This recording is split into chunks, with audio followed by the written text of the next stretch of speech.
Pois bem, primeiramente bom dia, boa tarde, boa noite a todos os amigos do canal São Paulo sobre Trilhos. Voltamos mais uma vez para mais um podcast.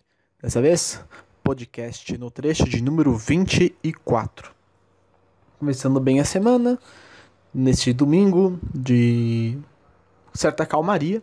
Não temos muitas intervenções, mas enfim, recados rápidos. Para quem ainda quiser participar do quadro O Som dos Trilhos, assistam o último vídeo, O Som dos Trilhos número 5. Quem deixar um comentário no vídeo lá vai ter sua dúvida respondida nos próximos vídeos dessa mesma série, né? O vídeo ficou com 1 hora de duração, de praxe, quanto maior melhor. Eu já mato muito conteúdo de uma vez só. Mas, né, quem eventualmente tiver uma curiosidade, quem quiser dar uma interagida, dá uma ida lá no vídeo do Som dos Trilhos e poste seus comentários. Os comentários aqui do podcast, dos demais vídeos, serão respondidos normalmente com a frequência de sempre, certo? Fora isso, vamos então para as nossas notícias semanais. E, pois bem, a primeira notícia então que nos aparece nessa semana é a seguinte: Moema, ACD Servidor e Hospital São Paulo só deverão ser entregues em abril, certo? Então, né, voltamos a falar dos recorrentes e rotineiros atrasos nas obras da linha 5 Lilás. Não acho que seja necessariamente atraso, mas eu, com certeza, como falei em podcasts anteriores, chutes mal dados do governo. Certo? Muitos atrasos estão acontecendo, a estação Eucalipto está praticamente pronta, mas ainda não abriu, mas já se abre um precedente para as estações novas, né, dessa próxima fase de entregas, né, e com certeza o maior dos entraves nessa nova fase de entregas é a estação Moema, a mais atrasada do trecho novo, com certeza, né, vai atrapalhar bastante o cronograma das entregas às estações, né? Era previsto originalmente para dezembro do ano passado, foi para fevereiro, né? E agora está previsto para fim de março, começo de abril, depende, você vê o nível da situação, certo?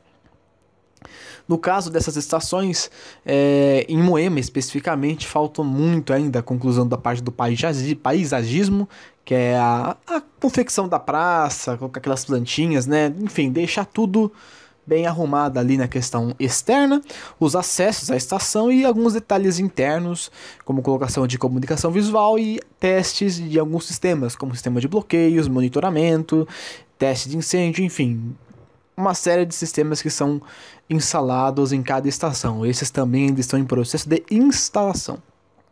E aí, Eucaliptos, como eu já bem disse, será a próxima a ser entregue. Não temos data, por mais que a estação esteja praticamente pronta, não temos data de quando ela será entregue. Provavelmente ela vai ser entregue limpa, né? Uma vez que a demora está sendo grande, né? Não quero chegar lá e subir uma nuvem de pó, né? Como foi nas estações Alto da Boa Vista, Borba Gato e Brooklyn. Certo? Mas com certeza o que impede a entrega da estação Eucaliptos são as questões relativas à sinalização de trecho, ou seja, o famoso sistema de trens, né, de controle de trem CBTC, certo? O CBTC, que é de responsabilidade da Bombardier, ainda está sendo testado, certo? Para que você possa liberar o trecho de uma forma segura, de forma que não atrapalhe a movimentação dos demais trens do trecho principal entre Capão e Brooklyn. Sem contar que ainda, né, boa parte dos atrasos, né, do trecho novo, que eu falo entre Moema, ACD e Hospital São Paulo, também vão impactar também nessa questão do CBTC, uma vez que para que o trecho seja aberto não é necessariamente necessário que somente as estações estejam concluídas, também tem que ser feito os testes até essa região, que no caso é a validação, toda aquela questão de intertravamento, tudo mais, para que você possa permitir que os trens circulem na região com total segurança, né? Sem com que você impacte na operação dos demais trechos. Isso ainda vai demorar bastante, né? Mas, no panorama geral, nós vemos aí, na questão da sinalização, atrasos muito grandes, né, gerais, e falhas graves constantes. Afinal, desde que o trecho novo abriu, até quando a gente tinha a operação até Adolfo, não chegava a acontecer problemas com o CBTC, mas quando o trecho se expandiu até Brooklyn, a gente via muito, a gente vê até hoje, né, falhas graves. Não é falha de você causar lentidão de 5, 10, 20 minutos, não, é falha de você fechar o trecho todo, fechar a linha e acionar Paese, né? Isso é uma coisa crítica praticamente. Isso porque o trecho ainda não está ligado até as estações Santa Cruz e Chácara Clabim, né? Que serão estações vitais assim que forem entregues, uma vez que elas vão proporcionar uma mudança na mobilidade geral. O pessoal que geralmente pega a linha 4 vai começar a pegar a linha 5, né? Vai ter mais uma opção. Portanto, é imprescindível que o CBTC esteja pleno e que esteja controlado, para que não ocorram falhas drásticas a ponto de você ter que reiniciar o sistema e fechar todas as estações da linha. O impacto que isso pode causar no horário de pico é terrível, né? Ainda mais porque a linha provavelmente vai ativar em certas regiões uma demanda reprimida, ou seja, a pessoa que não usava o sistema sobre trilhos vai começar a usar o sistema sobre trilhos. Isso vai inflar o sistema e, dependendo da situação, pode causar um desconforto ao usuário. Portanto, é imprescindível que os testes sejam feitos com calma. Demora mesmo, mas é necessário que essa demora aconteça, né? Lembrando que a nossa querida Bombardier vem sendo multada de maneira constante aí pelos atrasos, tanto na sinalização do trecho, quanto no que se refere às portas de plataforma nas estações. A única estação que está tendo instalação de porta de plataforma é a estação Brooklyn. Alto da Boa Vista e Borba Gato não tem, não está com espaço ali reservado para as... Na verdade tem um espaço reservado, mas não tem sinal de instalação ali. E as demais estações do trecho provavelmente vai ficar na mesma situação, né? Não vai ter instalação durante esse certo período, né? Mas é basicamente essa notícia. Os atrasos eles eventualmente vão acontecer. Só estava esperando mesmo uma nota oficial por parte da imprensa, né? Inevitavelmente isso iria acontecer. Assim que o Eucaliptus for aberto ao público, com certeza eu faria alguns registros com algum atraso, né? Mas eu faria registro sim da estação, né? E vamos esperar então para que o trecho novo, né, entre Moema e Hospital São Paulo seja aberto sem muitas complicações. Muito bem, próxima notícia é a seguinte: Tribunal de Contas do Estado suspende licitação de supervisão das obras da estação de Francisco Morato. Pois bem, né? Primeiramente, antes de qualquer coisa, não. Isso não vai impactar na obra de Morato. A obra de Morato já está acontecendo. Entretanto, seria até um aditivo interessante para que tudo fosse feito no cronograma ideal. Certo. O edital ele foi suspenso pelo Tribunal de Contas do Estado devido a um suposto tratamento desigual por parte dos licitantes, certo?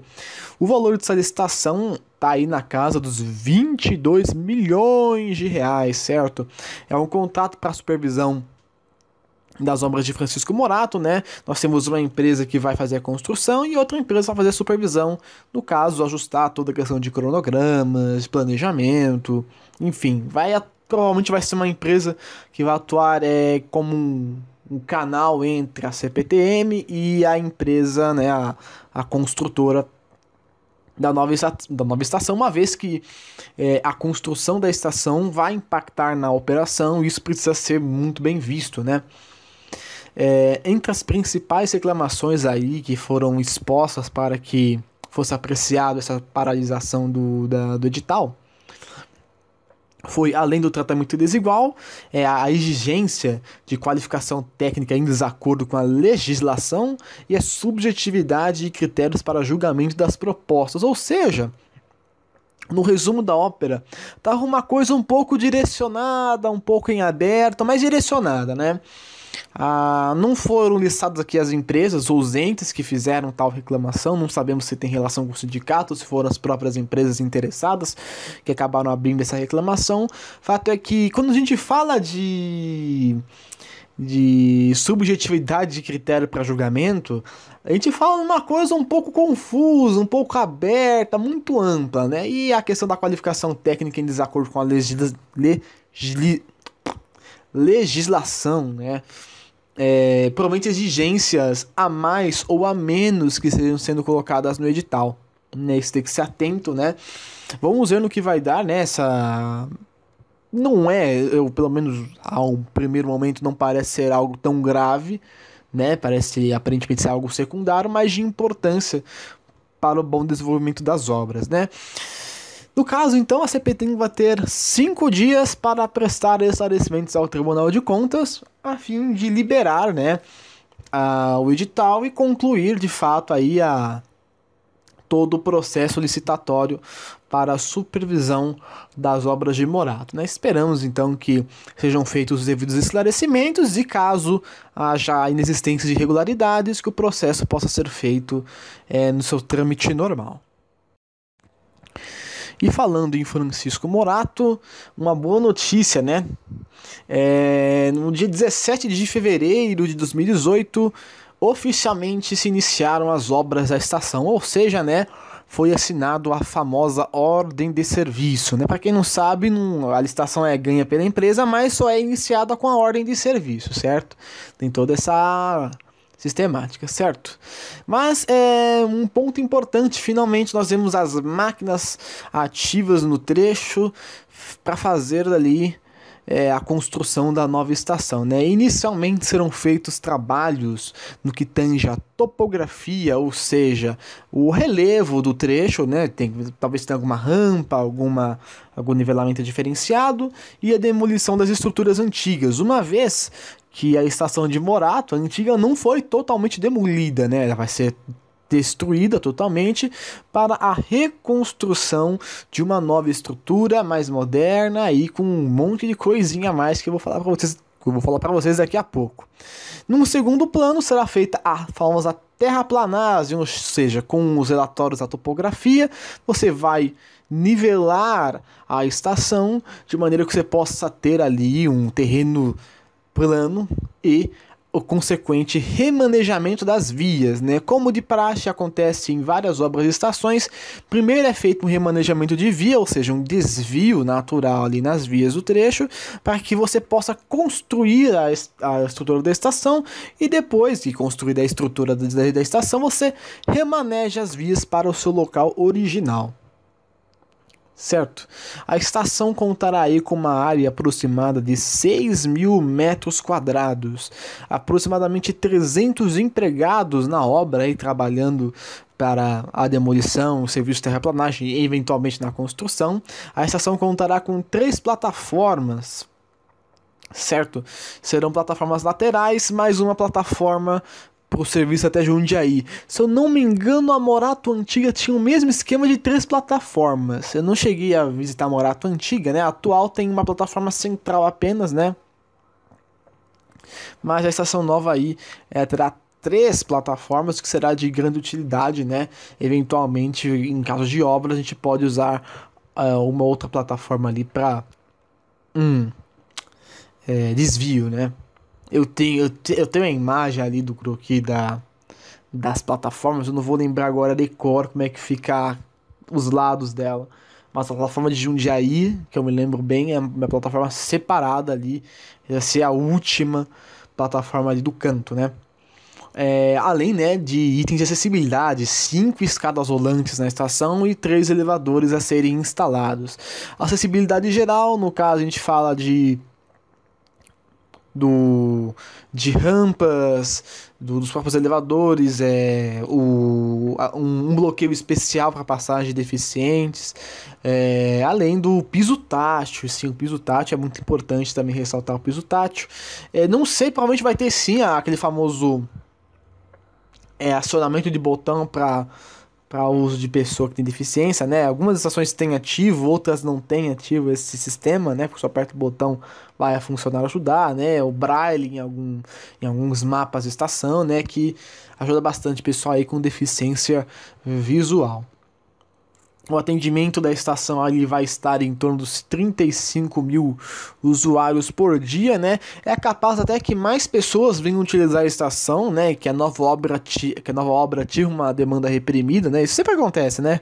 Quando você investe, você sempre ativa uma demanda reprimida de pessoas que não usavam o sistema e começam a usar por causa de uma mudança ali que teve, né?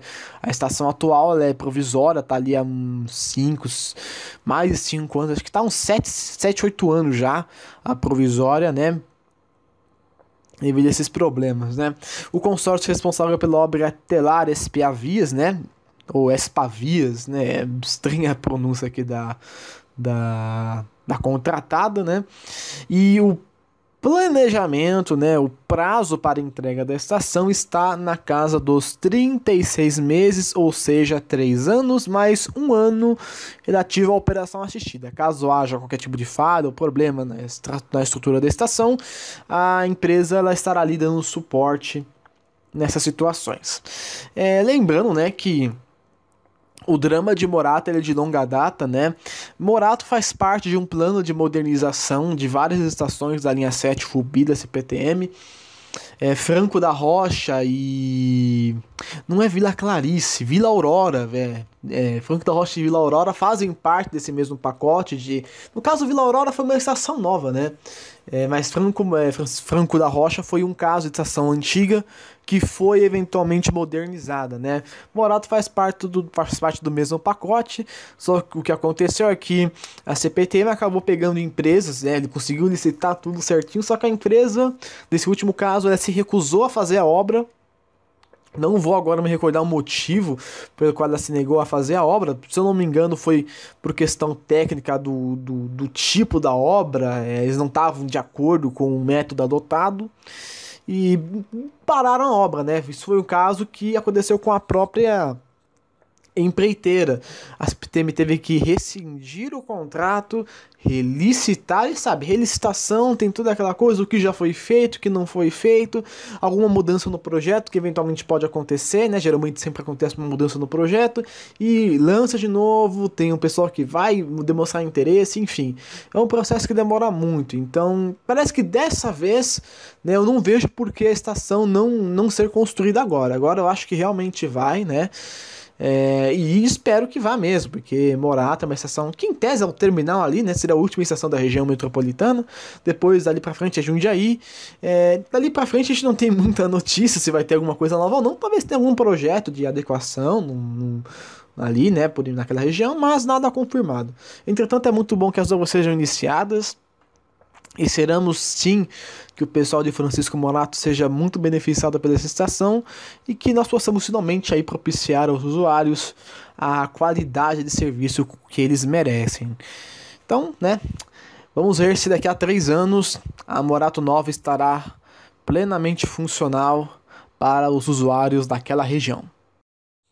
Muito bem, penúltima notícia aqui do podcast é a seguinte: obras da estação Morumbi são iniciadas, né? O mistério acabou, o suspense terminou. No dia 16 de fevereiro de 2018 foram iniciadas as obras da linha 17, né? No caso, especificamente da estação Morumbi, né? Uma das estações mais importantes do trecho, que estava até então num imbróglio ali, não se sabia se ia começar ou não, mas finalmente vai começar. A expectativa para a conclusão dessas obras está ali em torno do final de 2019 até o começo do ano de 2020. E é uma estação importantíssima, essencial para a ligação com a linha 9 Esmeralda da CPTM, na estação de mesmo nome, né, a Morumbi da CPTM. Então é uma coisa muito interessante, é muito boa.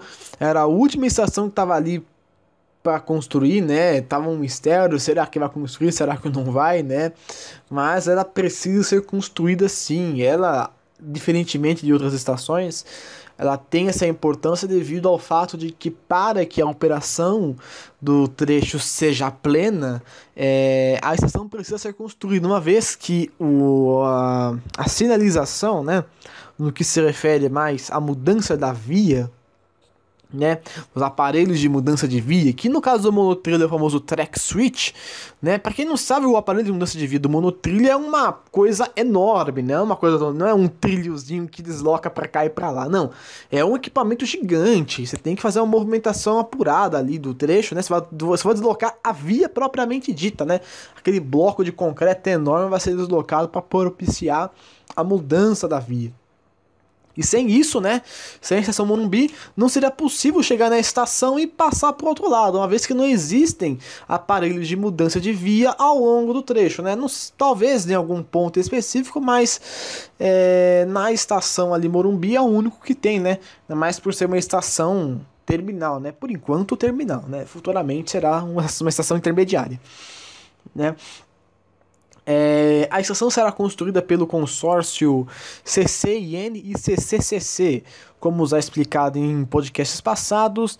É a Camargo Correia que, após processo de leniência, multas, enfim, todo um processo burocrático, pode voltar a fazer obras, né? Mas agora teve o imbróglio da linha 5, que eu vou contar logo abaixo da próxima notícia. Talvez ela se complique um pouco depois, mas enfim, é uma obra com grande complexidade, certo? Vai mexer muito com as estruturas, ainda mais por causa daquela uma estação que está ao lado do Rio Pinheiros, né?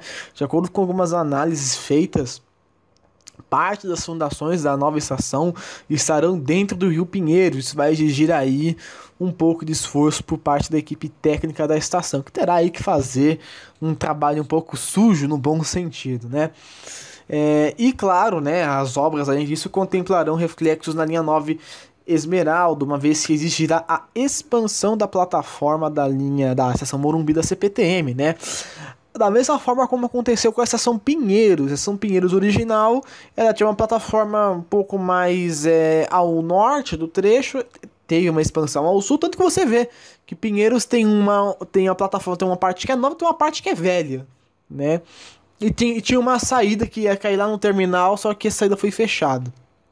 No caso, vai acontecer praticamente a mesma coisa com a linha 17. Vai ser feita uma expansão, só que no caso a expansão das plataformas será ao sul da estação, para que você possa ligar ali a estação do monotrilho com a estação da CPTM, né? Vai dar uma mobilidade interessante ali com o pessoal do centro empresarial, né? Você vai ligar ali o Pinheiros direto com uma região, a parte central ali da linha 5 e consequentemente vai propiciar um deslocamento bem interessante, né? Até mesmo para as pessoas que, por exemplo, que vivem ali na região central de São Paulo, elas vão pegar, ao invés de você pegar a linha 5 até Santo Amaro, não, você desce em Campo Belo e vai ali e desemboca no meio do trecho. Aí fica até mais fácil ali para eventualmente quem for para Berrini ou Cidade Jardim, enfim, essas estações no meio de trecho, vai poder ter uma mobilidade maior, né? Certo? A estação está com um projeto previsto para 8.600 metros, 8.600 metros quadrados e demanda de 41 mil usuários todos os dias, né? O principal motivo do atraso das obras foi o projeto da estação. Ele foi refeito justamente por causa da demanda de usuários. No projeto inicial previa-se uma transferência pequena, mas depois de estudos, né, geralmente sempre tem esses estudos de demanda, refez o projeto para que ele pudesse atender uma maior quantidade de usuários. Tanto porque, se nós vamos pensar em expansões futuras, no caso de um lote 2 e lote 3, que vai ligar até São Paulo, Morumbi, e um lote que vai ligar até Jabaquara, com certeza deve ser pensado já uma ampliação ali na estrutura da estação, né? Para que eventualmente ela venha a servir a transferência ali na linha 9. Certo? Anteriormente a estação ela contava com uma plataforma central e com a revisão do projeto ela começou a ser construída com o intuito de ter plataformas laterais. Ainda mais um motivo para a gente ter o track switch, né?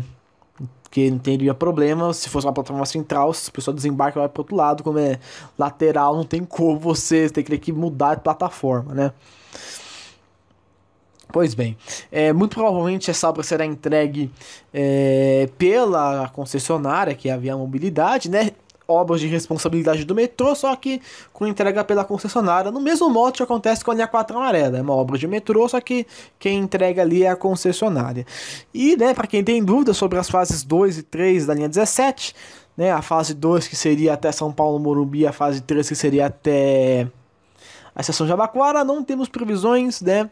Fica um mistério, então, se vai ter, se não vai ter. Indica-se uma expansão certa até Paraisópolis, mas depois disso, devido até à própria questão das vias ali, vias, no caso, vias de tráfego normal, né? Que serão onde serão assentadas as instalações do monotrilho. Uma dessas questões talvez a gente sair uma demora na liberação de uma fase 2 ou 3. Bom, por enquanto, creio que para todos nós que estamos aqui acompanhando, mais importante é que pelo menos o primeiro trecho seja instalado plenamente, que os trens estejam rodando. Quem sabe aí, depois a gente vê trem rodando nesse pedaço, a gente pense numa fase 2 ou fase 3. Mas pelo menos aí as obras de Morumbi foram iniciadas, esperamos aí com que as obras transcorram na normalidade, sem atrasos, afinal de contas, a população espera urgentemente por incrementos aí na mobilidade nessas regiões. Pois bem, então para a nossa última notícia, uma notícia de última hora, notícia polêmica. Justiça condena ex-presidente do metrô e empreiteiras por fraudes em licitação da linha 5. Pois é, né?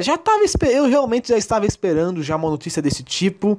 A linha 5 estava com uma cara de que seria investigada, ela foi investigada e agora saiu o veredito. Várias empreiteiras envolvidas na construção da linha 5, no caso o trecho novo que remete ali da estação Adolfo Pinheiro até Chácara Clabim. Para quem não sabe, o trecho original, a fase 1 da linha 5 foi entre Capão e Largo 13. A fase 2, que seria a expansão de Adolfo Pinheiro até Chácara Clabim, né, sendo que Adolfo foi entregue um pouco antes e as outras estações só depois. Aí foi problema de planejamento mesmo, mas enfim. Deu que várias empreiteiras foram pegas aí.